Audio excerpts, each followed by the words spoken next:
All right, folks, time for Roland Martin Unfiltered. On today's show, multiple bombs were mailed to President Barack Obama, Hillary and Bill Clinton, Congresswoman Maxine Waters, Eric Holder, and former CIA Director John Brennan. Trump and the GOP leadership condemning the bombs, but many people are saying, wait a minute, they were raising the rhetoric. We'll talk about it with our panel as well. Also, I was on Megyn Kelly's Today Show, NBC, talking about her comments on yesterday with regards to blackface. Now, some people said, why are you doing that?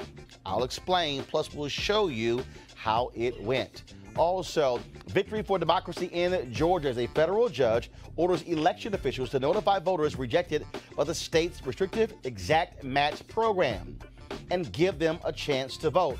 Also in Georgia, some people voted for Stacey Abrams, and the voting machine records her opponent, Brian Kemp. We'll tell you exactly what happened. Also, last night there was a debate between Abrams and Kemp. We'll show you some of what took place in that particular debate as well. Also, folks, on today's show, Niecy Nash has some practical advice for all these white folks who keep calling 911 on black folks.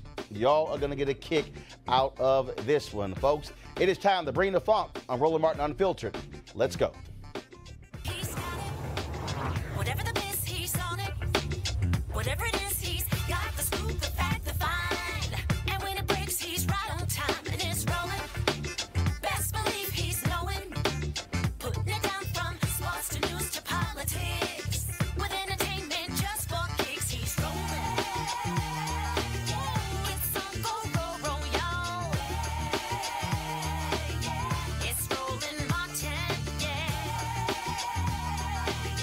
Rolling with Roland now. He's funk, he's fresh, he's real, the best, you know he's Roland Martin now.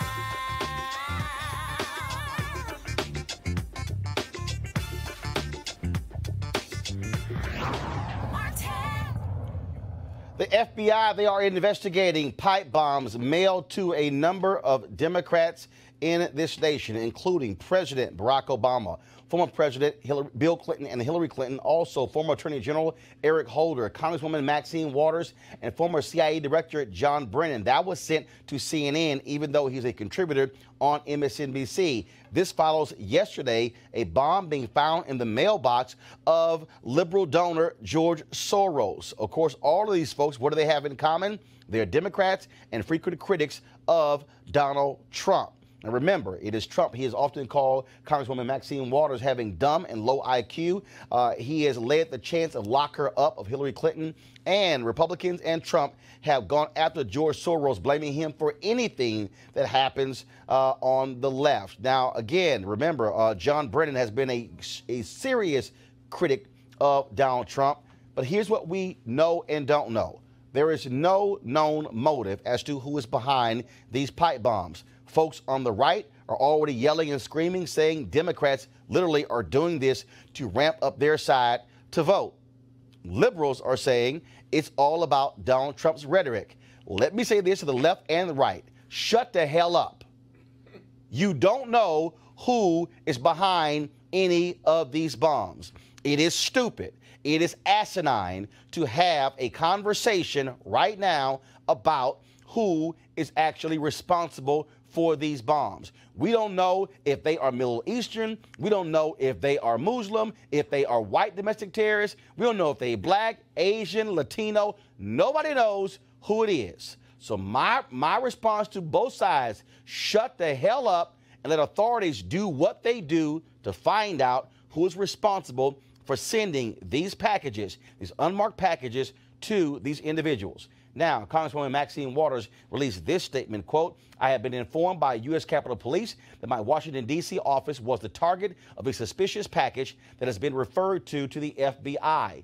I am appreciative of the law enforcement entities who intercepted the package and are investigating this matter. I unequivocally condemn any and all acts of violence and terror. Now, of course, Soros, the package was in his mailbox yesterday. Today, officials confirm exactly what that it was actually a pipe bomb. this morning, when I was in New York to do Megyn Kelly's show, shortly after 10 o'clock, that's when word came out with regards to the package being found in the mailroom at CNN. NYPD cleared the building, moved everybody out as well. Then we found out that a package was delivered to the home of Bill and Hillary Clinton, as well as to the Washington, D.C. office of former President Barack Obama, and then later Attorney General Eric Holder. Initially, there was a report saying a package was sent to the White House. That was simply incorrect. And so, again, the FBI is investigating. Earlier today, Donald Trump, at a ceremony at the White House that dealt with the opioid crisis, he addressed this issue as well. Sarah Huckabee Sanders sent out several statements as well. And so, again, we don't have any idea exactly who is behind this. My panel today, of course, joining me here is Dr. Julianne Malveaux, an economist and president emerita of Bennett College, also A. Scott Bolden, an attorney and former chair of the D.C. Democratic Party, and Monique Presley, principal of the Presley Law Firm. I wanted to say off the top, no one knows what the hell is going on because, again, you got folks on the right who are yelling and screaming, trying to say Democrats gin this whole thing up, and they're behind it. You got folks on the left who are saying it's Trump and his rhetoric. This reminds me of what took place with Congresswoman Gabby Giffords when she was almost assassinated in Arizona. People immediately went to the rhetoric of Sarah Palin and others, when in fact we found out it was a mentally deranged guy who had been targeting her. Look, I understand hyperpartisan. I understand there's an election in 13 days, but seriously, both sides should shut the hell up. Yeah, well, I think you're absolutely right about that, Roland. I think that there's so many things going on right now, nationally and internationally, that it could be anybody. It could be an international threat. It could be a domestic threat. I think it's really overreaching and adds to the vitriol when people decide, you know, whatever the Republicans say, I don't pay them any mind, and the Democrats need to hold their fire. well, I don't disagree with you, but I do think that the vitriol on the political side for both Dems and GOP lends itself to this type of targeting simply because it may be misdirection, it may be the Dems, it may be the GOP, but the fact of the matter is that we're in political crisis in this country. For example, it could be the Russians. The foundation of political chaos that we've laid in this country lends itself to foreign laying this stuff out, or laying it out on Facebook or Scott, Twitter. That's exactly why the Dems and the Republicans need to keep it nonpartisan. It could be Russians, it could be Iranians, it could be anybody. Right. And at the end of the day, Monique, we don't know. We of course, we know what happened last year when of course, some pipe bombs were being sent in Austin, Texas. It was several days before the FBI was able to track that individual down who actually blew himself up when they found him. I mean, look, you can criticize the FBI all you want to, but they're damn good at their job. Let them do their job before folks start speculating and laying motive when no one has any information whatsoever. Postal Service, but too. Is really good. Go ahead. There are obvious causal connections, though. So it's one thing to say that we shouldn't speculate wildly. It's another thing to just notice that nothing was sent to the office of former President George Bush, either of them. It's obvious nothing was sent to Mitch McConnell's office. It's kind of obvious, you know, that Clinton's, Obama's, and Maxine Waters and Eric Holder are people who are key targets of this president. So whether it's someone who is a supporter of Trump who is deranged, or whether it's the Russians who were using it, the causal connector that is obvious is that they identified the people who he targets the most. And that's not something that we can even debate. That's just clear on its face. And I think, look, I think we could also, again, I think you could also have an analysis as it relates to, well, first of all, the CNN package was marked for John Brennan. Even though he doesn't work at CNN, he's a contributor for MSNBC and NBC. And what was the return address? What was the return address? The return address for Eric Holder was Debbie Wasserman. Debbie Wasserman. They all had Debbie Wasserman. Right. So there was misdirection. Right. So you have that. But the other thing that you also, I think, have here is like, look, when Donald Trump comes out and says we need to unify, first of all, you of all people, okay, now I can criticize that. okay, because it's ridiculous to have him come out and say that when he has been the leading voice in his rallies. In fact, he has a rally tonight. The question is, what is he going to say tonight? What language will he use? Will he be so over the top? Last night, when he was in Texas, he said Beto O'Rourke, he should be in a jail cell. And so I would hope, out of all the people who are commenting on this, that he listened to himself.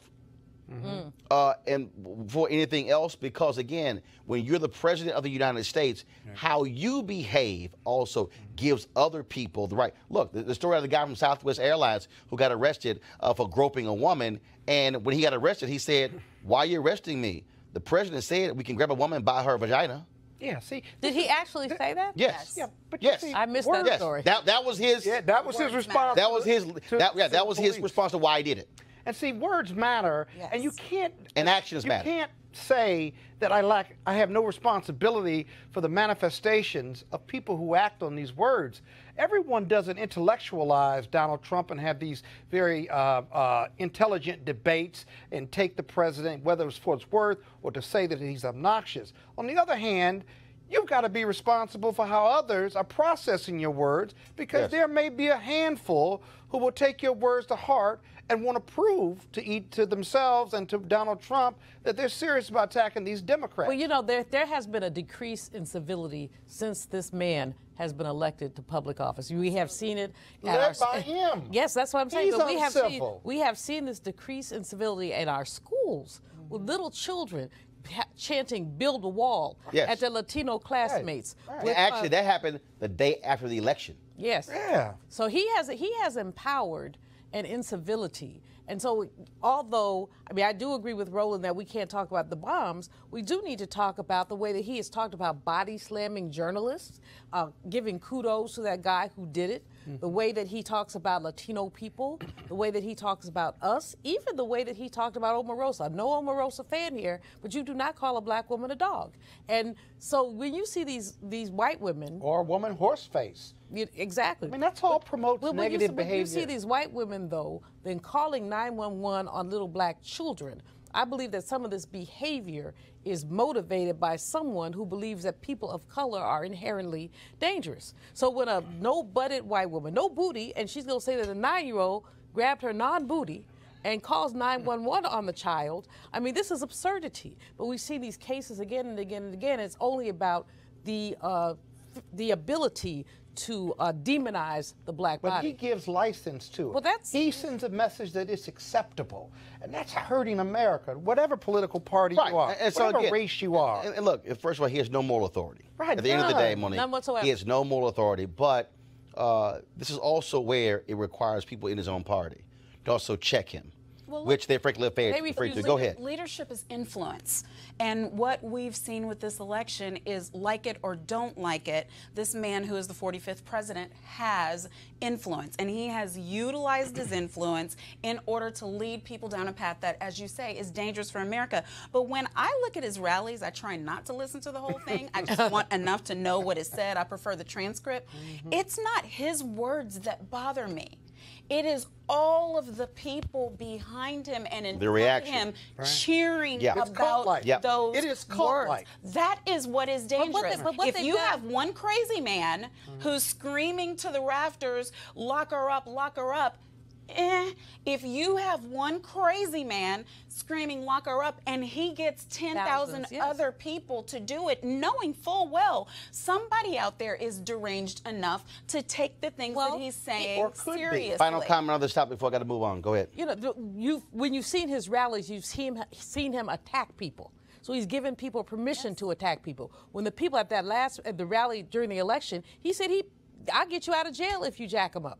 That is incendiary. Right. That's incendiary behavior, which is unacceptable for a president of the United States. Talk about behavior, folks. Last night we talked about Megyn Kelly, her comments yesterday on her Today Show dealing with the issue of blackface. I said while we were live on the air, I got a phone call from one of her producers to actually come on the show. And so we were back and forth last night and actually barely made the flight to get there. And so today on her show, we had a second part of that conversation. And of course, as Megyn Kelly, I also invited Amy Holmes, who has a show on PBS, who is a black female conservative, to discuss this. It was an interesting conversation. And there were a lot of people who were texting me who were saying, don't do it, don't go. This is a PR stunt, don't save her. But I thought about what Maya Angelou said to me a month before she died. And we had a conversation at the National when they had a birthday party for her at the African Museum, the Smithsonian African Museum. And what's interesting is we were talking, she said something about being a teacher, and I said, well, my brother and my sisters are teachers. She says, no, you're a teacher. She says, you use the medium to teach and educate people. And so that's why I went. And so we're going to show you the whole segment. Then we'll discuss it with our panel as well. So this is the conversation we had this morning on the 9 a.m. hour of Megyn Kelly today on NBC. Good morning, everyone, and welcome to the show. I'm Megyn Kelly, and I want to begin with 2 words. I'm sorry. You may have heard that yesterday we had a discussion here about political correctness and Halloween costumes. And that conversation turned to whether it is ever okay for a person of one race to dress up as another. A black person making their face lighter or a white person making theirs darker to make a costume complete. I defended the idea, saying as long as it was respectful and part of a Halloween costume, it seemed okay. Well, I was wrong, and I am sorry. One of the great parts of sitting in this chair each day is getting to discuss different points of view. Sometimes I talk and sometimes I listen. And yesterday I learned. I learned that given the history of blackface being used in awful ways by racists in this country, it is not okay for that to be part of any costume, Halloween or otherwise. I have never been a PC kind of person, but I do understand the value in being sensitive to our history, particularly on race and ethnicity.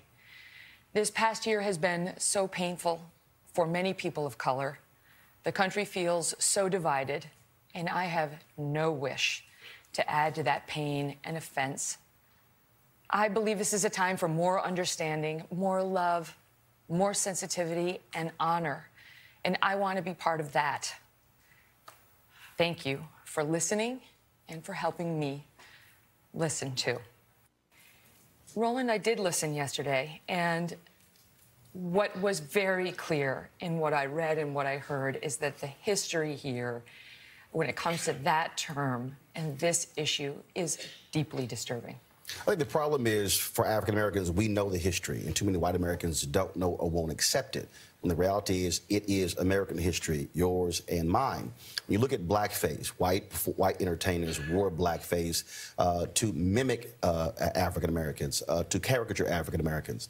When you look at the minstrel shows, black entertainers were forced to wear blackface because whites did not even want to see the humanity of black people, so therefore they had blackface. Last night, I looked at Spike Lee's 2000 movie Bamboozled, which dealt with this. And they actually, the Jada Pinkett Smith character actually talked about exactly how they created it. And what they did was they poured alcohol on 2 corks, burned it to a crisp, mashed it to a powder, added water, and mixed it to a thick paste, and then applied it to the faces of black people. Then they would take red lipstick and put it on the lips, but then on the outside of the lips to create this image. But this thing went beyond just that. You look at the Jim Crow Museum that's at Ferry State University, where this is American history, where black people have been assaulted in magazines, television, radio, all of these images that have continued for centuries and then, of course, decades, going up to the 1960s and to some degree in the 70s, and we still see it present day. And so this is American history. The problem is too many of us grew up learning his story and not actual history. And that's the problem that we have to accept. And when we are grown, when we are educated, we have to go beyond what we were taught, what we learned in our households, and say, I better be fully aware of real American history as opposed to being in denial about what actually took place in this country. Mm-hmm.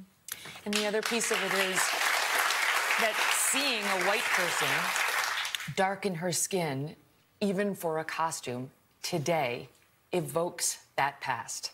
Absolutely it does. It does, because you're speaking to, again, the history. Look, if you want to dress up like James Earl Jones and come into America, somebody sent me a photo You can put the costume on. You don't have to darken your face. We have to deal with also the reality of colorism in this country, that the American beauty standard since we were created, because this is about whiteness, okay? If we really want to be honest, America was created to be a white nation. The beauty standard was a blonde, blue-eyed white woman. And so black women have had to deal with the critique of their hair, their lips, and their hips, and all of that. And so when you have to deal with that, you're understanding how deep this thing is.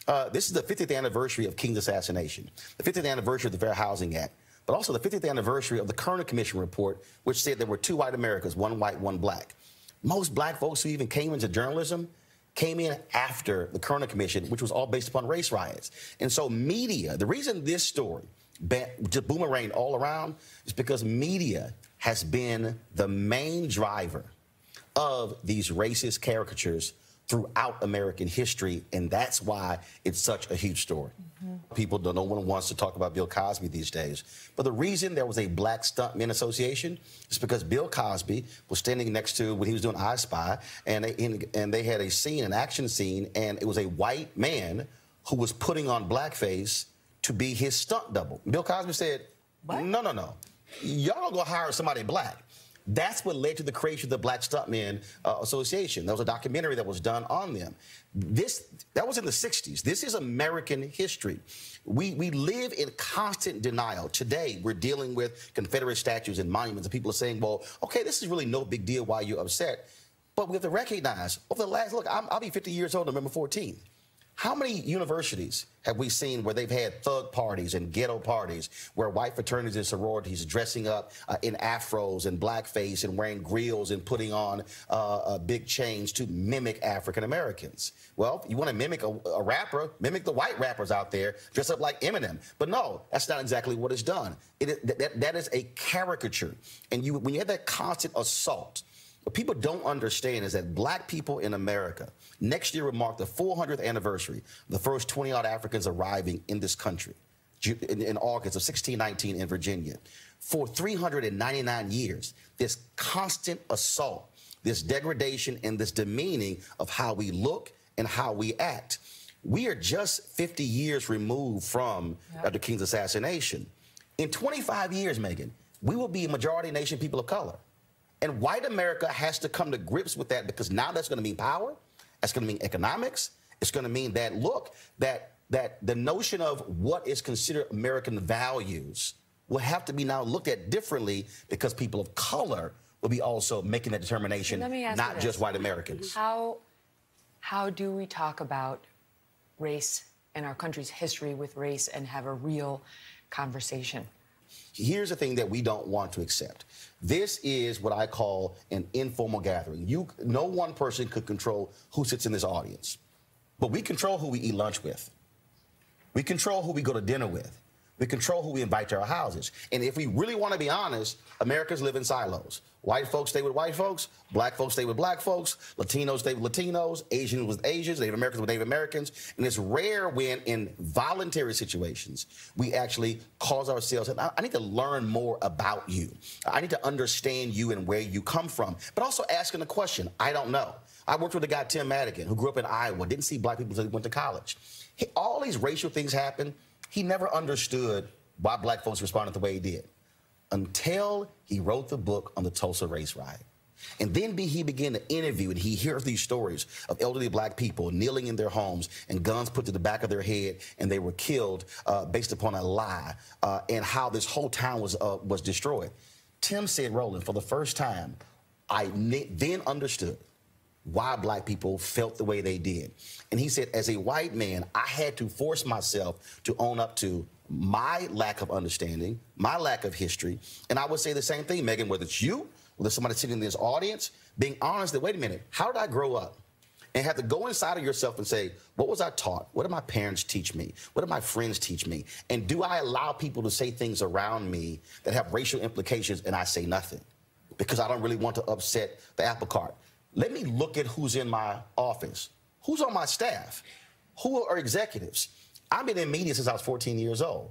One of the fundamental problems we have, that white men still run media across the board.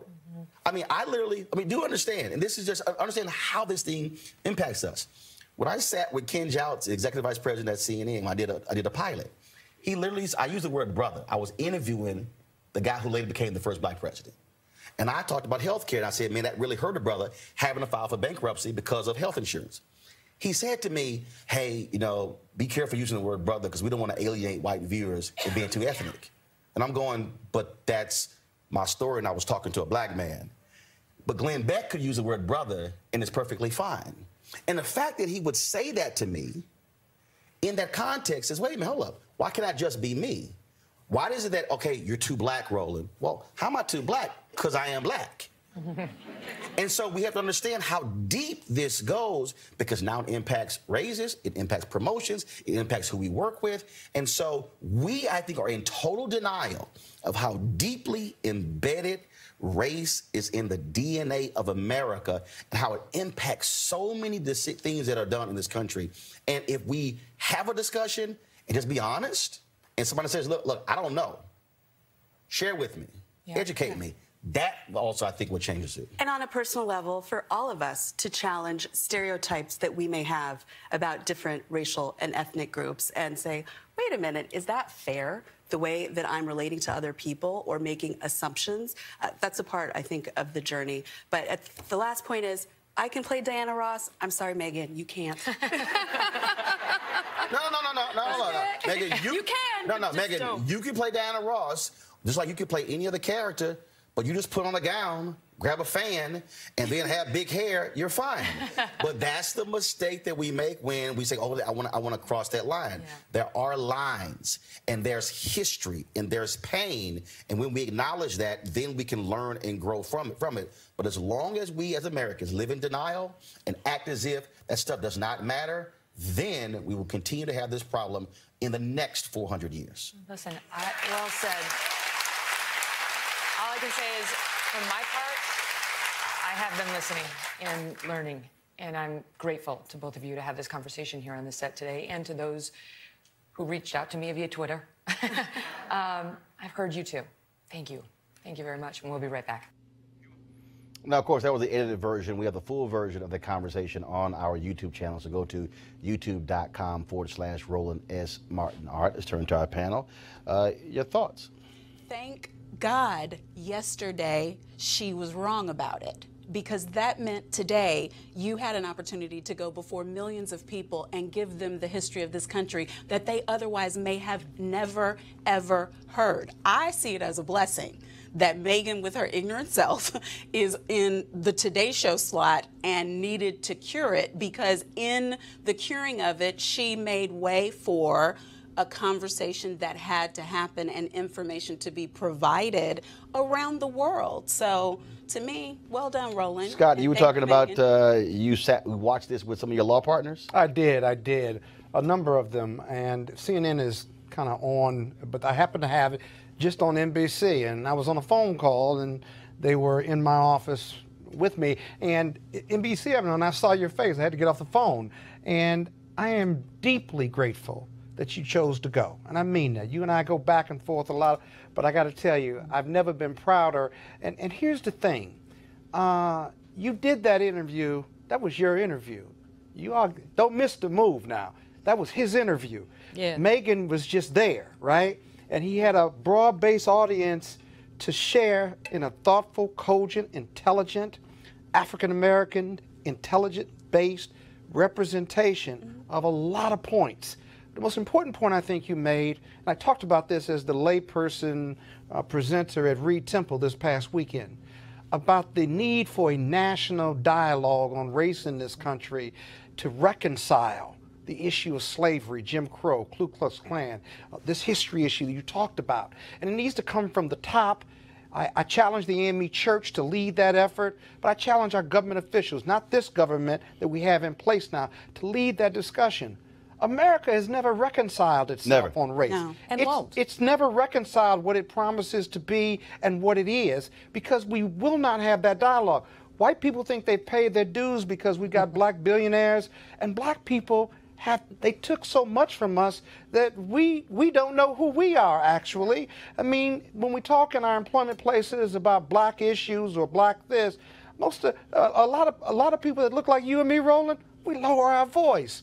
Other ethnicities don't lower their voice because we've been conditioned. That's exactly. And Julian, hold on. But follow me here. Right. So, finish your point, then I'm gonna go to you. Right, but we have been trained that way, and so we can't just continue to ignore this and act that the race issue in this country is gone away with time. We got to be comfortable and aggressive and make everybody else comfortable, black, white, yellow, and brown, talking about these issues. Julian, last week I was in Indianapolis, and there was a State of Black Issues discussion that I moderated with Susan Taylor, Reverend Al Sharpton, and Michael Eric Dyson.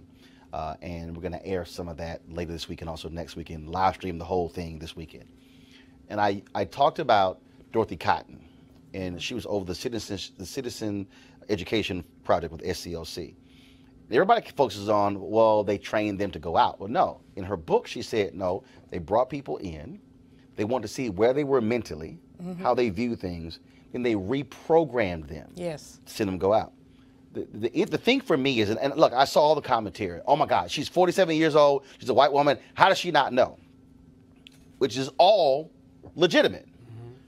But what I do think we have to understand is that there are white people in this country who literally are growing up, they don't see no black people. And there are black people who are living in spaces where they don't connect with white people.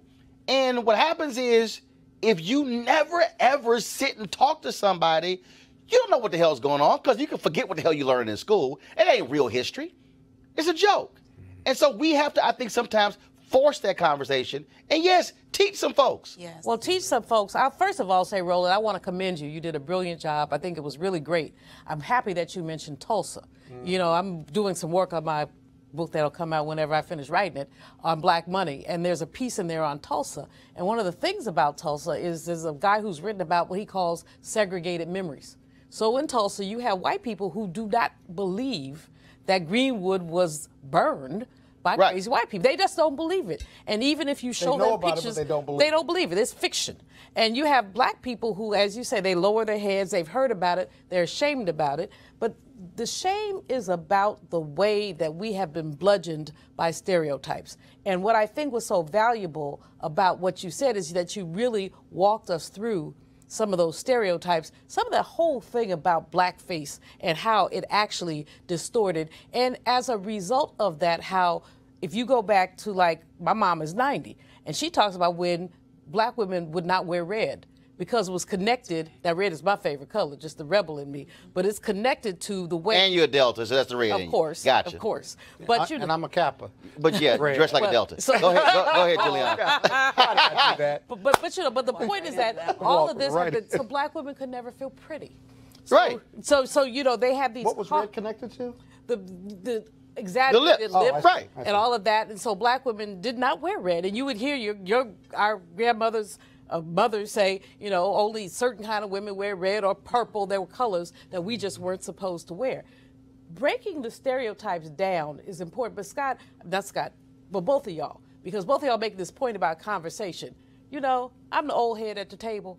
I mean, people keep talking about conversation. Bill Clinton talked about conversation. I want reparations. Well, here's the piece. The Bill Clinton conversation. But here's the piece, though. The Bill Clinton conversation was a fake conversation, and I called it fake then because what they did was they wanted a nice conversation. They didn't want to be controversial. When Megyn asked that question, and this is what I said to her and the staff off air. Guess what? That conversation is going to end up being raw. It's going to end up being real. It's going to end up being where folks are going to be upset. And it takes somebody saying, I'm not going to cuss you out, but I'm going to sit here and we're going to have the conversation. Because there are things that happen every day. Like literally, the point I made about the guy at CNN. I got a text message, somebody said, Roland, that was petty, you shouldn't have brought it up. I said, no, it's real. I said, why? I said, it was real. I experienced it. That's right. And it was like, well, no one knows him. I said, that's the point. Yeah. The point is there are individuals who you don't know who say things, who are in positions of power. Who replicate. No, and actually what he said was, he said that, then he also said, I also showed it to my wife and she agreed. And I'm sitting there going, wow, the white wife agrees. And it was sort of like, okay. That's better than you. Now I'm going, now he didn't say did you get Senator Barack Obama to agree to shoot a pilot that will never air? Right. He didn't ask that question. Right. The first thing he said was, be careful using the word brother. We don't want to alienate white viewers. because again- which causes me to then go, okay, well, when we actually have conversations, what are you thinking? And what's your thought process? What decisions are you making? And the reason I brought it up, because he's still there. He's still executive vice president. making He's still decisions, over yeah. HLN. And I'm not calling him a racist. I'm saying by him raising that point, I then have to say, well, where's that coming from? Because if the white boy can say brother, but he's a Christian and that's fine, why can't I say brother? Right, but Roland, I want to say one more thing really Hold on, quickly. Monique, thing you. The whitewashing of our culture, that such that even when you have blacks in media, they're not supposed to be black. So we strip away the culture, or in the case of blackface, we exaggerate the culture. Those are the only two options that we've had in America. And in fact, the for- blackface, as I pointed out, for when black people put it on, well, so they didn't actually have to see Have us to for look at real, them. Right. which happens, to your point, Scott, when it's lower your voice, change your clothes, what's your approach? So but basically what that says is, what the white values, we're going to strip you of your blackness. And we need you to walk like us, talk like us, act like us, go to the right schools, do the right thing, strip all of what makes us us. That's essentially the same as blackface. And, Well, but it's and the it's Dunbar. taught by our elders, unfortunately, Yes. Well, because they knew the only way we could advance was by taking on those attributes and characteristics and stripping ourselves. No, the Bible- Because Julian, I our remember when Earl Graves, Yeah. when he put in Black Enterprise magazine, you gonna cut your dreadlocks. Yes. And there that was a big was, controversy. That was and Brother Harvey at Hampton. Told the young people in business school they could not have dreads, they could not have twists. But a couple things. First of all, I was happy that you were with Megyn Kelly, but I'm not giving Missy a pass. You were there. Oh, absolutely. Perhaps she got it. I don't think she got it. I think she's a fake Jake human being who has used the term political correctness more than once, and even in that interview. The words PC if she was sorry, then she should have just been sorry. And she is sorry, like one of the sorriest pieces of journalism that I've seen in a while, seriously. I mean, that using PC is justification. Just leave that alone. Number two, to the mask, and I think it's really important, your point about how we have had to basically juggle the place between assimilating, accommodating, and being our black selves. I had a producer tell me once back in the day, Roland, when I was doing a lot of TV, did my hair grow? He said, you're very pretty, but you'd be much more attractive if you had longer hair. Does your hair grow? I said, hair growth is a human function. Everybody hair grow, and I cut mine like every 4 weeks. So, I mean, but to say that is like to dehumanize. Right, but it's also, again, it's standards. And see, the reason I keep going back to the images part, because that museum I talked about, the Jim Crow Museum, Yes. it was Dr. Skip Gates who had that in his documentary, African Americans, I think Many Rivers to Cross, I think that was the name of it. And in that particular doc, so that was the first I heard of it. And what was amazing about the African Americans, Many Rivers to Cross. It's on, if you actually, where is it? So it's in Big Rapids, Michigan. Okay. So it's at Ferris State University. All of you folks who are watching, if you just Google Skip Gates and Jim Crow Museum, the clip will come up. And at this museum, they have just tons of artifacts, literally magazine ads. They have billboards. They have all of the little trinkets. And you see the protruding lips, the bugged out eyes, the pickaninny hair. You see all of that. So they lay out in this whole museum the continuum.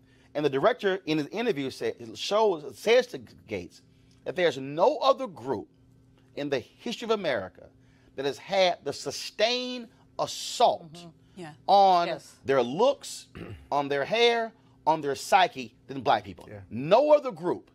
And so you take that from the 17 and 1800s and then the 1900s, and then you go through radio, and then you have Amos and Andy, and then of course you have the maids in movies, and then Step and Fetch It, and the foot shuffling. And then you go through the demeaning characters in the 50s and then 60s. Then you go through the ghetto characters in the 70s. You go through the UPN show where they wanted to have the slaves and with Lincoln, it was a UPN show where they got canceled before it even came on. They were going to say that enslavement never occurred. I mean, freedom never occurred. Right, it was like premise. a setting of the White House, Lincoln president, and we got some slaves. Like, are y'all serious? And so then you go through all this. So you go through and how media played the role, because that's also what we constantly projected. But Roland, let me jump in here, because I want to continue one thought you had about assimilation and what they've dictated to black men and women for assimilation in corporate America in 2018. If you do all of that, right, you are still only acceptable to a certain point. Right. There is still a glass ceiling, and they are still, the numbers of black CEOs and general counsels are still minuscule, comparatively speaking. And here's the thing they tell you, is why, if you are acceptable, why you still can't get to the highest point. They will say, he's too educated, or she's too educated by half, too smart by half, too well dressed by half. He went to the best schools. He's got a ton of business. He has large clients. He has assimilated in corporate America at the very best levels that you have dictated to your white counterparts. And yet, you are still only acceptable to a certain point.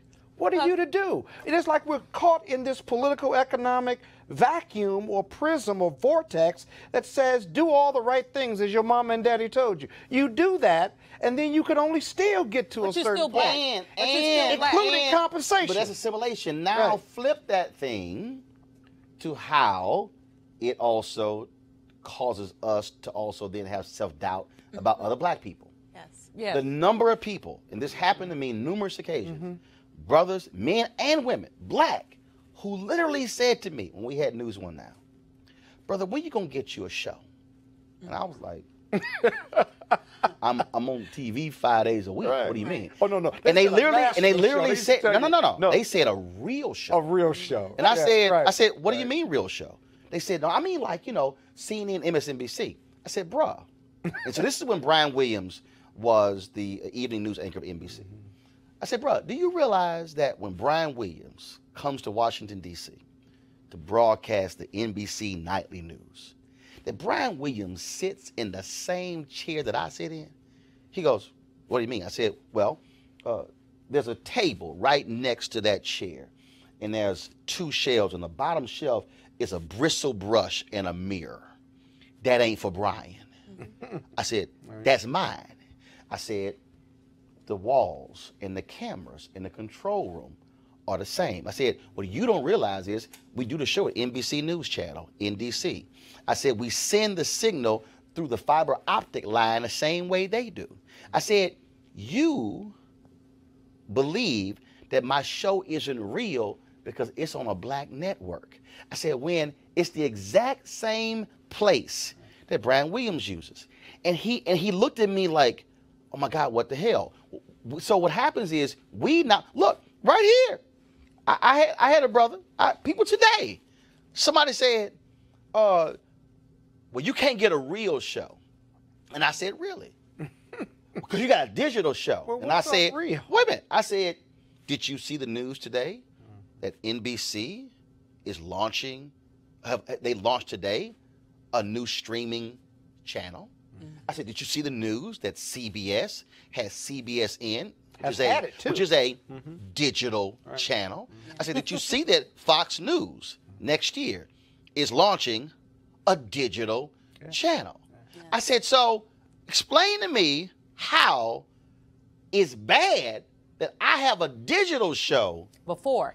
but they all are launching digital shows. So before they had theirs. Again, how we think. So we're taking on. So we're degrading ourselves and saying that ain't good. Well, Roland, it's just it's like what happens in HBCU land. As you have our people. We have brilliant, wonderful, phenomenal colleges in HBCU land, and we have black people who say things like, You know, I wouldn't send my child to an HBCU. Your child, but some of your children need to be at HBCUs. Right. And HBCUs will provide the same level of education. If you look at a Howard, you look at a Morehouse, a Spelman, a Bennett, you know, the same level of education. And don't end me. You want to say in that chair? But the same levels of education that many other comparable schools do. So we really have been brainwashed. We have literally been taught that we are less than, and we have basically inculcated that. And there's no comprehensive way. I like what you said about the AME Church, but no comprehensive way for us to unpack that Right. to begin to talk about what's happened to us as a people. Monique? Yes, speaking of HBCUs, it's Howard Homecoming Week, so I'm going to need to see a sweatshirt. My point. You I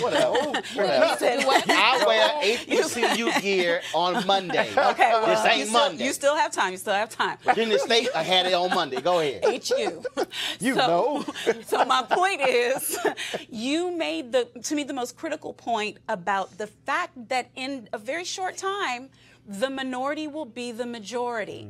And all of these things are going to have to be figured out. I was at a conference over the weekend, and one of the things Bishop Jake said is the reason why we don't have relationship is because we don't visit somebody different than us. So if we take the time to visit Asian Americans, Caucasians, everybody, if we don't silo, if we do not get out of our silos, then we will be the same as the white people have been to us. Here's why I made that. But Julian, here's why I made that point. So I graduated from Texas A&M. A black woman with a black journalist conference. She comes up to me. She says, "Roland," I said, "I got to talk to you." I said, "Okay." She said, I go to Texas A&M. She said, and I hear you talk about the university and how much, you enjoyed your 4 years there. I'm like, yeah. She said, but, my problem is just that, how we be received by the white students. I said, okay. I said, what do you mean? She said, so for instance, we're going to Sabisa, which is our major cafeteria. She said, the white students won't sit with us to eat. I said, okay. I said, you ever sit with them? She goes, what do you mean? I said, what I mean is, do you ever take your tray and literally walk over? I said, do you ever take your tray and walk over and then sit down and say, how y'all doing? Anybody sitting here? She goes, why would I do that? I said, so help me out. You're asking white students to do what you won't do. I said, has it ever dawned on you that there's some white kids who go to A&M who have come from towns they ain't never seen black people? I said, and there's some black students who have come from communities in Houston and Dallas who never seen there were white people. I said, what is the harm of you sitting down and just talking to somebody? She literally said, that never crossed my mind. I said, you can't ask of somebody else what you're unwilling to do. That's right. And so it's not kumbaya. It's just the reality that why can't I if I got someone who's Asian or Latino who's a woman, I have at some point I've got to get the hell out of just my spot and actually talk to somebody. I don't fully disagree with you, but the kumbaya, let's have a conversation thing is played when you think about economic structure. See, I always come back to economic issues. Got it. When Monique talked about, well, if you don't go visit Asians or whatever, we're going to be the same. We're going to be the same unless we figure out how to deconstruct a capitalism that puts people at the periphery. It has nothing to do whether we have conversations or not. But hold on. We need to have but by having the conversation, we need to have economic conversations. We need to be in rooms and chambers of commerce and boards so that we can learn what that thought process is. Hold on. No. And see, I'm gonna give you the answer to that. You have some African Americans, Robert Smith, the brother who's a billionaire, who's been working with Reverend Al Sharpton on pension funds. Okay. And what they said is, they said, wait a minute, you got all these white boys who got hedge funds, and the public pension funds, teachers, firefighters, police officers, they are the biggest pension funds that drive money to hedge funds. Black hedge fund managers not getting the money. So what happened? Sharpton and Smith and others, they go sit down with Randy Weingarten, AFT, and NEA, and they say, now look, y'all got all these black teachers who are funding your unions. Y'all money are going to white hedge fund managers. They laid it out. Weingarten says, and her team goes, you know what, you're right. CalPERS, the California pension fund, $500 million. going to the black hedge fund. Black folks sat down with white folks. Yes. Explained to them, this is what's happening. How do we leverage? Y'all are using black funds. And they went, damn, that's a good point. You right. And so now they're saying, let's go to the other pension funds. So to your point, if we don't tell somebody that and show them and then say, now what y'all gonna do? Right. Well, that's very different than this go to somebody's house, have a conversation nonsense. Monique, No, with all due I- respect. No. That's what you said. I'm No, quoting I you. said if you don't I'm visit. quoting What I you. meant by visit was conversation. Spend I'm quoting you. time. It's spend time. It's lightweight. Okay, Right. don't. No, but here's the deal. But here's the deal, Julian. Conversation is not. If I got somebody Ignorance white starts in the at home. workplace, Ignorance starts at home. if I got somebody white in the workplace who don't understand what black men and black women are going through, and then if I'm able to enlighten them and educate them, then if they are in the room that I'm not in, if I've done my job, they then might become champions of it. They may not, but at least I've said, look, here's what's going on, and you may not have any idea about it, Scott, in a law firm. Yeah. We've seen that where white lawyers are like, I don't know what the hell you're talking about, and that's actually happening. Yeah. You're going, yes. And we got to get comfortable with being uncomfortable with it. Yes. Now I got And not making them comfortable. Exactly. I got 35% diversity in the D.C. office of Reed Smith. I've been intentional, and our global managing partner and senior manager have been intentional about it. And we openly talk about race and gender, especially when it comes to pitching business.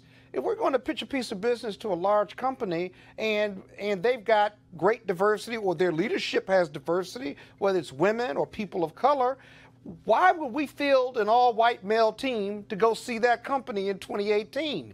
So my partners have got to be comfortable about talking about, Scott, who do we have that does SEC work who's an African-American woman? We can't be uncomfortable about that because diverse ideas and diverse teams are better, stronger teams. And we have to be comfortable with that. And if I can make every one of my partners who doesn't look like me, male or female, comfortable about that, whatever office they're in, that's my job as managing partner. And Julian, what I keep saying is I'm tired of parking lot militants.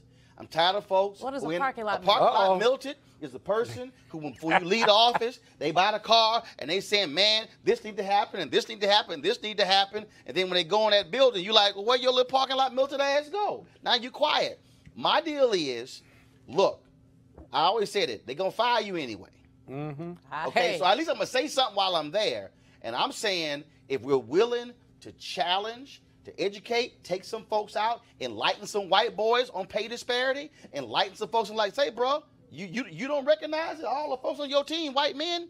I'm just saying that a conversations, dinner, or lunch, it also builds relationships. Exactly. It could lead to change. Professionally. Final comment before I go to my next story about voting in Georgia. My final comment is let's look at economic structure. All this talking. Can't you talk about economics during those conversations? You can talk about Okay, economics, but Scott, the bottom line economic structural issue is less race than it is class and capitalism. And this is a conversation that nobody wants to have, is how you dismantle capitalism so that you basically distribute resources more fairly. But I'm gonna give you but I'm gonna give you this example. Hold up, I'm gonna give you this example. Last one of what happens when you do educate somebody who's white, who's in power, who then can also do that. John Landgraf, the CEO of FX Network. He is sitting here going, look at numbers. 80+% of the showrunners of FX shows were white men. Oh, wow. John Landgraf sends an email, one email, to the entire network, and he says, I'm a white man, and I like white men. We talk, are they friends of mine? But this ain't America. He said 50+% of America's women. He said the numbers who are Latino, who are African American, and this is changing. He says we have to change who is running the shows in our network. 6 months later, half of all shows on FX had people of color who were showrunners, or people of color or women. His deal was, I'm a leader. He said, we have to change it. Now that's economics right there, because also who are showrunners, who are creators. And so Donald Glover's show, ATL, the other shows they have, that also changes the game economically. I still believe that, look, I don't assume a white person gets it. I don't assume a black person gets it. Right. But I will say is, I'm at least had a conversation that if I can have an opportunity to enlighten you and empower you, you might get it or you might not. But at least I'm going to make the effort, and that can speak to economics. I don't believe in wasted conversations. I'm with you on the money part. But again, somebody's got to force it, and if it's going to be us, fine. But I'm not going to wait on somebody else to actually do it. Great conversation here, folks. Let's talk about what's happening in Georgia. A big defeat of voter suppression there when it comes to Georgia's exact match law. A federal district judge will issue an order tomorrow ordering Secretary of State's office to tell local election officials that they should not reject any absentee ballots due to an alleged signature mismatch. Instead, ballots should be marked provisional and would-be voters given pre-rejection notice and an opportunity to resolve the alleged signature discrepancy. That voters rejected using the aforementioned process should have the right to appeal, and that any absentee ballot applications where a signature mismatch is suspected should not be rejected either. Now, again, officials should instead provide a provisional absentee ballot to the absentee voter, along with information as to the process that will be followed in reviewing the provisional ballot. The injunction would apply to all absentee ballots and applications submitted in this current election, meaning it would apply to would-be mail-in voters that have already been rejected. Now, still issues in Georgia. The NAACP there has filed complaints with the State Board of Elections after it said it's heard from voters about problems with Georgia's touchscreen voting machines during early voting. According to the complaints, several voters attempted to select Stacey Abrams as their choice, but the machines instead chose Secretary of State Brian Kemp, who is, by the way, in charge of voting integrity in Georgia. Also, in other cases, voting machines show ballots being cast before the person actually voted. Now, the latest polls are all within the margin of error, so every vote will really be important. Now, like last night, the candidates for governor of Georgia debated in Georgia, Stacey Abrams as well as Ted Metz, the third candidate, plus Brian Kemp. And so Metz asked Abrams if she thought Kemp deserved a promotion to be governor. Her answer: I would say that Mr. Kemp's record as Secretary of State, as a business owner, and as a legislator demonstrate that he does not deserve a promotion in the state of Georgia. This is someone who has to be held accountable to do his basic jobs. He's been sued by the military for refusing to allow soldiers overseas to cast ballots. He was sued by nonprofit organizations for his failure to process properly thousands of registrations, and a federal judge forced him to restore 34,000 illegally canceled registrations. He accidentally twice released the information of 6 million voters, made them liable for identity theft. And he owes $500,000 to a friend that he conveniently forgets that he owes. I think his record is one that causes great concern to me and to others. I'm running for governor because I have a proven track record of leadership. I have comprehensive plans for the future of Georgia, and I have a record I'm happy to stand on and stand beside. We have to have proven leadership in the state of Georgia that will hold itself accountable and will never have to be taken to court to do its job. Yes, Ms. Abrams, you sort of have similar management problems with your own checkbooks. You know, you're carrying a $50,000 IRS debt. You owe $13,000 in business liens for unpaid unemployment insurance contributions.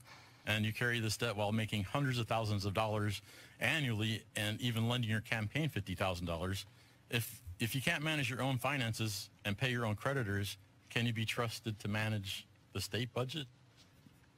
Given that he invoked me in his rebuttal, if I may respond. I very proudly take care of my parents, my niece, and my grandmother. I know that you can defer your taxes, but you cannot defer cancer treatment payments for your father. I owe taxes to the federal government, and I pay those taxes. I'm on a payment plan, I am current, and I have never walked away from my responsibilities. More than that, every time I have found out that there's a challenge, I've quickly responded. I've never had to be sued to do my job. And so I would say that my responsiveness is proof that I am not only a strong leader, but I have the right priorities. Georgia values that say put family first and take care of all of your obligations. I've never shirked my responsibilities, and I never will. All right, I want to go to my panel real quick. I want to show you some polling data from NBC. Henry, go to my iPad. This is from Carrie Dan of NBC News. It is showing that Abrams is up plus 73 with African Americans. In Metro Atlanta, plus 53. Women plus 14. Kemp is up with whites plus 35, men plus 18, and plus 35 in rural. But here's what is interesting here when you go to this right here. Right now, it's running 84-11 among African Americans. Some people are very surprised by the 11% voting for Brian Kemp, who are African American, 84% going for Stacey Abrams. But what you also look at, if you go all the way down, he's leading her 66-31 rural, but she's been making the effort to make sure you close that gap. Now, according to their numbers, African-American numbers are not what they expect. African-Americans should be 25% of the folks who are going to be voting. And so what we're hearing is there still is some room for black turnout to increase over the next 13 days to support Abrams. She is a hot, she's hot. She's great. But there are challenges. We just talked about our own internal conditioning. And I've talked to a couple of African-American Republicans down that way who, Stacey, no way, they're stuck on the same thing that Kemp is stuck on about her student loans and other things. She's got a powerful operation. A lot of national folks are going down there. I think she stands a good chance, and I think she handles herself extraordinarily well. The fact that Georgia would vote for a president of the United States who has had multiple bankruptcies and came into office without revealing a single year of his taxes, but those same Georgia residents want to make this good governor candidate explain $50,000 of debt. It's ridiculous. It's a it is absurd. Well, her Republican opponent has not only gone bankrupt, he's done all kinds of things that make her look like a financial literacy pro. Is in the middle of a lawsuit right now. Here, listen, I think she's in good shape, but the bottom line is you still have to get people to the polls. You can register them, you got to get them to the polls. I keep hearing about this tremendous ground game, so two things win for her. One, a ground game that counts votes around the state and deliver those votes as they count them. And then secondly, the enforceability of this court order. Because we know federal court orders make sense, but that our Republican friends and those on the ground don't always follow them. We talk about the importance of young voters. In this particular poll here, it shows under 30, Abrams 55%, Kemp 42%. She's only up plus 13 there. Of course, those voters also matter. And so what we're seeing is initiatives all across the country to get young folks to get out and vote. My next guest, Angie Jean-Marie, is the director of #VoteTogether, who's actually trying to make this thing into a big old party. She joins us right now. So Angie, tell us about these parties that y'all have been organizing to begin to teach people, to organize people, and to get them to go out to the polls in these states. Thank you so much. Great to be with you, Roland. So Vote Together is a national nonprofit. It's a nonpartisan campaign that aims to increase voter participation in the upcoming elections by making voting fun and celebratory. We have thousands of events happening all across the country in partnership with local organizations, grassroots groups, getting out communities of color, young people, and other sort of disenfranchised voters. It's been really inspiring. We have a bunch of events happening this week, over 175 events. We're doing one event today in North Carolina with a band, a DJ, some food trucks, the sort of stuff that really gets people out and excited to celebrate their communities and celebrate voting. First of all, are you still getting volunteers? Or how are you also organizing people? And are there particular states you're focused on, or is it cities all across the country? It's really all across the country, but we have a lot of activity happening in North Carolina, Florida, in Los Angeles, in Pennsylvania as well. And we are really looking for people to still come, get signed up and get involved. It's not actually that hard to do. You can host a party, you can host a barbecue, you can have a dinner with friends, families, and neighbors. The whole idea is like emphasizing this idea that voting should be a social activity. It should be socialized. It should be celebratory, and it should be about doing it with other people. And obviously, the folks try to make it very hard for them to do so. How many people do you think y'all have connected with thus far? Oh my gosh! So we have we have thousands of events happening. I don't even remember the latest number. Something around 1,300. I think we already have committed. At each of those parties, we're engaging hundreds and thousands of people. So, I mean, you do the math, and we're making a pretty big impact thanks to those local organizations. All right. How can folks get more information to find out where a party is taking place where they live? You can find out where an event is taking place near you, or better yet, sign up to host an event. at www.votetogetherusa.org. All right, then. Well, Andrew, we certainly appreciate it. Thank you so very much. And keep getting folks excited and focused. Thank you. Thanks. Folks, it is not too late to register in several states. Here are the deadlines over the next 4 days. In Nebraska, the deadline is October 26th. Washington State, October 29th. Utah and Connecticut, your deadline is October 30th. And also on Election Day, in these states, you can actually register and vote. Colorado, Washington, D.C., Hawaii, Idaho, Illinois, Iowa, Maine, Minnesota, Montana, New Hampshire, Vermont, Wisconsin, and Wyoming as well. Plus, here are the states right now where early voting is taking place. Alaska, Arizona, Arkansas, California, Georgia, Hawaii, Idaho, Indiana, Iowa, Kansas, Louisiana, Massachusetts, Montana, Nebraska, Nevada, New Mexico, North Carolina, and Ohio as well. So, folks, please don't forget to do so. Let me first and foremost thank our panel for being here, Monique, Scott, and Julianne. Don't forget, folks, you can support Roland Martin Unfiltered by going to RolandMartinUnfiltered.com. No, guys, kill the music. I'm not going there yet. So we're going to end the show by playing you this amazing Get Out the Vote video. Don't forget, if you want to actually see the full interview today with Megyn Kelly, go to my YouTube channel, youtube.com/Roland S. Martin. Watch it there because, frankly, we don't get paid as much on Facebook. They basically pay us nothing. So we make more money on YouTube. So go to youtube.com/Roland S. Martin. And again, if you want. Yes, I did. Right there. I That's did. economics. Yes, very basic. It's economics. Very basic. Last month, through advertising on Facebook, we got $748. Last month, we got $13,000 through YouTube. Did you get my contribution? Damn it. Go to YouTube. All right. So you want to see any clips from our show? Go to YouTube. All right, folks. And also, we want you to join our fan club. We're trying to get 20,000 people to become contributors to the fan club. I have not seen your contribution, Scott. I sent it last week. It was by check. Yeah, we're double checking. 20,000 people we're trying to get in the course of a year to donate just $50 each. You want to donate more? That's great. But a minimum of $50 to help us fund Roland Martin Unfiltered to deliver what we're providing to you. And so, again, I'm about to go, and I'll see you guys tomorrow. Holla!